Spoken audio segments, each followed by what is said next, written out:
Hey, what's going on, guys? WALLAH here. Today I'm going to be going over a few weapons that I do think is worth investing your time into to get a very good roll on. While this new season kind of implemented a few things that we didn't like, for example, the buff to stasis, it did, however, have some guns that I do feel like are very, very worth getting. And they're all, in all honesty, makes it a lot more fun playing. A lot of people have been doing some certain activities that they would never do regularly, but since there are weapons that are very, very good that are tied to these activities, a lot of people are playing it, and it's a good sign for sure. Before going over the guns you should grind for, I would appreciate if you could leave a like on the video. I provide absolutely cracked content for the price of $0. A like will go very far, even though it doesn't seem like it, and it'll help spread the video around. Thank you. Starting off the list, I'm just going to say this really quick. Go get the Fellwinter's Live. You don't have it already. Everybody knows this. I'm just going to keep it short. You can get the best shotgun in the game now from the kiosk at the tower if you didn't know. So make sure you go buy the Fellwinter's Live, for God's sake. Getting into the actual new weapons, starting off, I would recommend getting the bottom dollar. For those of you who didn't know, the bottom dollar is a Gambit hand cannon, a brand new 120 RPM hand cannon. It can roll with a huge variety of perks, so it'll let you play the way you want. In case you wanted something like Rangefinder Rampage, you can get that. Or if you want something like Quick Draw Opening Shot, you can get something like that as well. Maybe not Quick Draw Opening Shot, but I'm going to leave the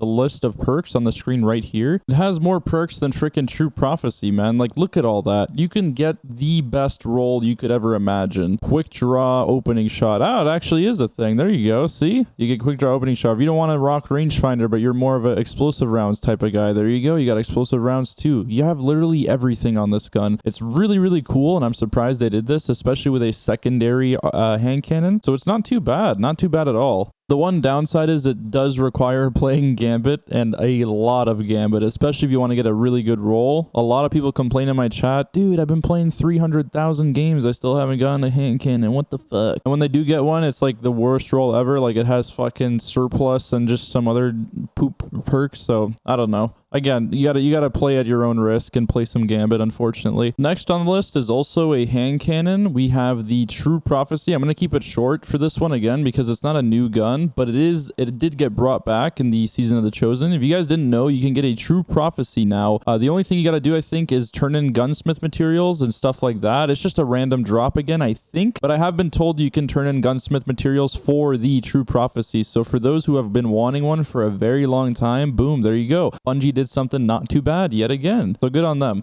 Next on the list, we have a special weapon. This is by far the best sniper in the game currently, in my personal opinion. When you look at it on paper and just using the gun in general, it feels really good. It is a sniper rifle. It is called the Far Future. There's another sniper that was brought into the game as well called the Frozen Orbit, and I do think it's good, but if you're going to be grinding for a sniper rifle, I highly suggest grinding for this one over the Frozen Orbit because it is a 90 RPM. This sniper rifle is better than the Adored. Reason being is the perk selection. Adored is a fixed gun, so you can only have the perks it gives you. So it has Snapshot and Killing Wind for Crucible, which just it's good, but it's not the best because Quick Draw is just so strong, and you can get Quick Draw on the Far Future. So I'm going to show you guys the perks here. I know it doesn't have that many perks, but it does have the very most important perk, in my opinion, Quick Draw, and you can also get Quick Draw Opening Shot on something like a sniper rifle. Is very, very good, and I do value Quick Draw over the Snapshot perk. I will say this though, if you do like Snapshot and you really want to use Snapshot, but you also want to use a new sniper, if you want to get the Frozen Orbit, it does roll with Snapshot and Quick Draw, both of them. So if you are a Snapshot type of guy and you don't mind using a 72 RPM sniper, I would actually suggest getting the Frozen Orbit then, because it is very fun to use, but the only problem is it has a 50 zoom scope. The Far Future and the Adored both have a 45 zoom scope at 90 RPM, so it does have a lower zoom value with a faster fire rate. So it's a trade-off, but I do prefer the Far Future over the Frozen Orbit for sure, and that's why I'd recommend grinding it. The way you get it is by doing the new activity that came out. I'm not a PvE guy whatsoever, so I don't even have this sniper rifle, but I have used it on a friend's account, and I really like it. He had a really good roll. The only problem is I don't know what the activity is called. I'm gonna go check right now. Give me a second. After being flamed and roasted on my Discord channel, I now have the answer for you guys. So you get it from the Battlegrounds activity, the seasonal paranormal activity. I don't know what the hell that is, but if you guys know and play the actual game for PvE, then you know what I'm talking about. Battlegrounds. Someone said you could also do it through umbral engrams if you like focus it on a special weapon or something. Again, dude, I'm a gym. I have no idea what the hell any of that means, but take that with a little grain of salt. Next, we have the messenger. This is something you can get right now and tomorrow as well. I highly suggest going for this while you still have time, because right now there's only 2 days left of trials, and it is very easy to get. There's a bounty that you can grab from Saint 14. So basically you either have to win 3 games or you have to play 10 games total to get the gun. And like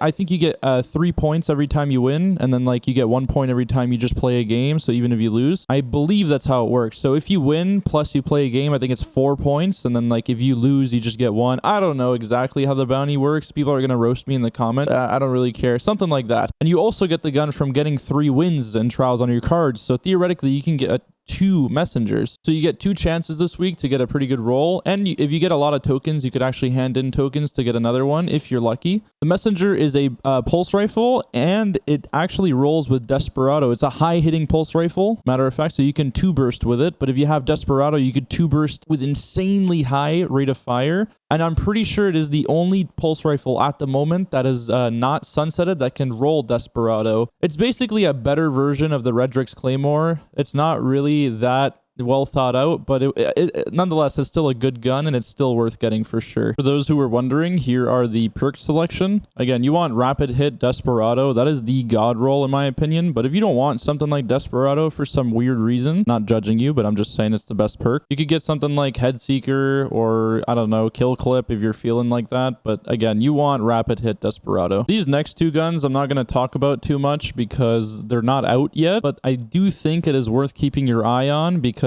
they are very cool and also very good. So the next 2 guns are both of them are energy hand cannons. We have the Palindrome, and we also have the new Trials hand cannon, the Igneous Hammer. The Palindrome is a 140 RPM hand cannon. It looks literally the same exact way it did in D1 because it was a Destiny 1 weapon, for those who don't know. The reason why you should get it is the perks on it are very good, and also the stats itself on the weapon are pretty good too. It's a 140, you got to keep in mind, and it's an energy, so it does kind of suck that it is an energy, but the perks nonetheless are very good, and it also brings more variety to the table because now you have a very good energy primary weapon you can use that's not only like the bottom dollar. Now you have the bottom dollar, the Palindrome, and the Igneous Hammer. So 3 hand cannons are very good and that are energy weapons. The one thing about the Igneous Hammer, aka the new Trials hand cannon, is it could get max range according to a lot of people. Like literally, like you could have the entire range bar fully maxed out on top of the fact that it's a 120. So it's going to be pretty